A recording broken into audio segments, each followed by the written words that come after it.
Hey, what's up? Silas here. I'm going to be talking about how kids are used in political senses, just in politics and things like that, and how uncomfortable it makes me feel about some of these situations.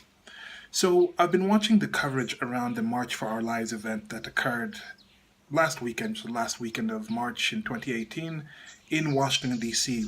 This was an activist movement that began after the school shooting in Florida in February 14th, 2018. So some of the kids from this school have been taken over have been identified and propped up by people on the political left. So this is media sources. These are activists themselves. These are politicians. These are athletes. These are sports teams, corporations. Just people have kind of rallied around these people and propped them up. And some of them have skyrocketed into fame. There seem to be everywhere that you turn, you see these people there. And there's been associated events happening in the United States of America all over. And this March for Our Lives thing was actually an international thing. I saw some in Australia, saw some in the UK. So this is kind of a thing that's exploding. They're ostensibly saying that they want common sense gun control and associated things like this. Talking about raising the age for people to buy guns in the United States of America to 21. They're talking about things like we need to have better checks and balances to see who actually gets their hands on weapons. And there's some people who have gone as far to just completely declare for a repeal of the Second Amendment.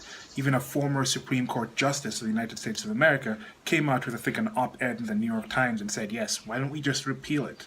So this whole idea of people who are more pro-gun saying, hey, they're coming for our guns, well, some people actually are advocating for that.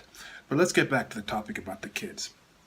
There's now an issue of how do you talk about these kids? How do you counter what they're saying? And I talked about this in a previous video, how some of the things these kids say are just talking points from people on the political left.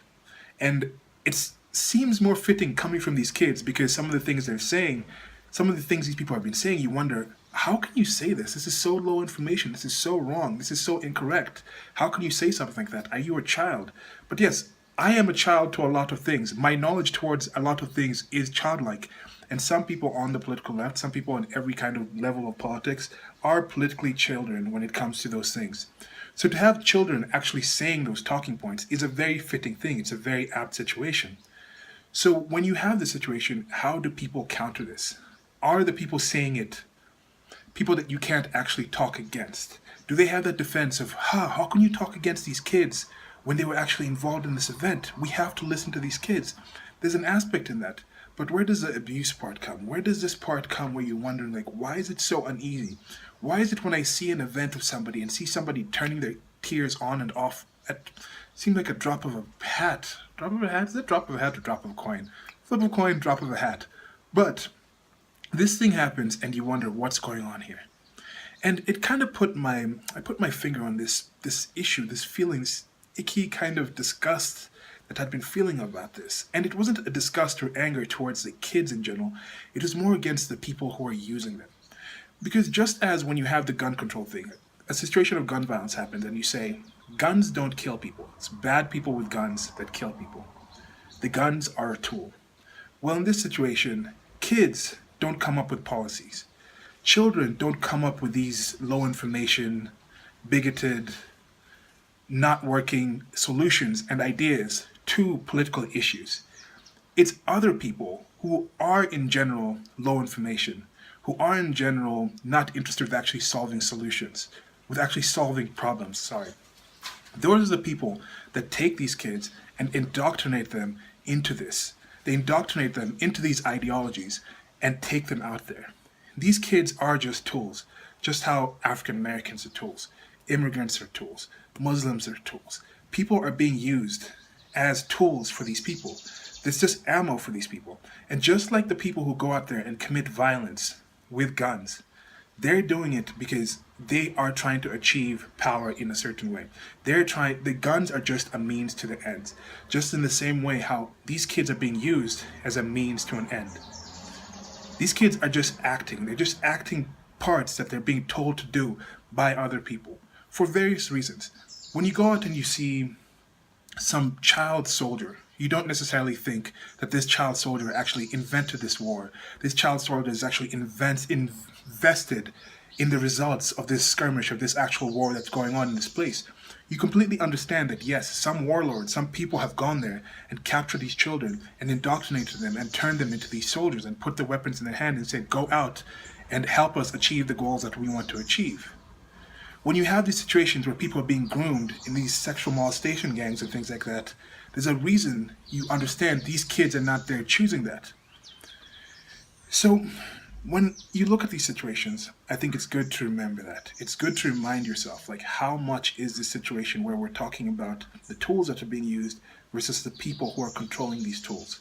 So I think it's a good thing to remember whenever you're dealing with these kids in these situations. And remind yourself, the kids are being used, the kids are being indoctrinated, the kids are being tools. And the people who are actually doing this don't really care about the kids. They don't care about the kids, but they sure as hell know that you care about the kids. They're counting on it. They're counting on the fact that you care about the kids, and these are the appropriate weapons. That's why you see them switching them in and out. When it's a situation where some kids are saying positive things for guns and other situations, they completely ignore those kids. They pick out the appropriate weapons for their cause, for their use, and do it. Just in the same way that somebody who's deciding to go out and actually attack a location, they will pick the appropriate weapons, they will pick the appropriate location, they won't just randomly go out and do this. So there's some kind of organization behind this, and I think it's good to remember that. And also, when you're dealing with the issue, when you're trying to counter this, you don't just go out and focus on the weapon itself. You focus on the reason it's being used, how it's being used, where it's being used, and I think that's how you actually achieve a solution. So, yeah, let me know what you guys think about that. That's it for now. One last thing. There's going to be a lot of frustration when you talk about these things because some people don't really have any scruples when they do the things, when they try to get the power that they want. Yet some people are constrained by certain value systems and certain things they don't want to do or wouldn't want to do. Now, there's a video I'm going to link. There's going to be links below for this video from the School Sucks podcast, which I'm really honored that he actually had me on his podcast when he's doing such great work like this. And it's going to be Brett Veinotte talking to Thaddeus Russell about this kind of things, this kind of activities, this kind of political activism. And it kind of put together some of the thoughts that I've had, and I was like, yeah, I agree with a lot of this material that is being said here. I'd like to know what you guys think about that stuff in that video as well. And lastly, part of that frustration thing I was talking about, how you're definitely going to be frustrated, is one of the speakers was out there and she had a Cuban flag on her lapel, like a lapel kind of patch thing on her flag. And people were saying it's about her culture, it's about her heritage, it's not about communism, it's not about political kind of stuff. Yet when somebody says, if somebody is wearing the flag of the Confederacy, that's about slavery. So you're not going to find the left actually applying some sense of, consistency in those two things. So be prepared for inconsistency to continue. The only consistent thing you can find is anything willing, anything able to get them power, they will use. So just know that. Goodbye.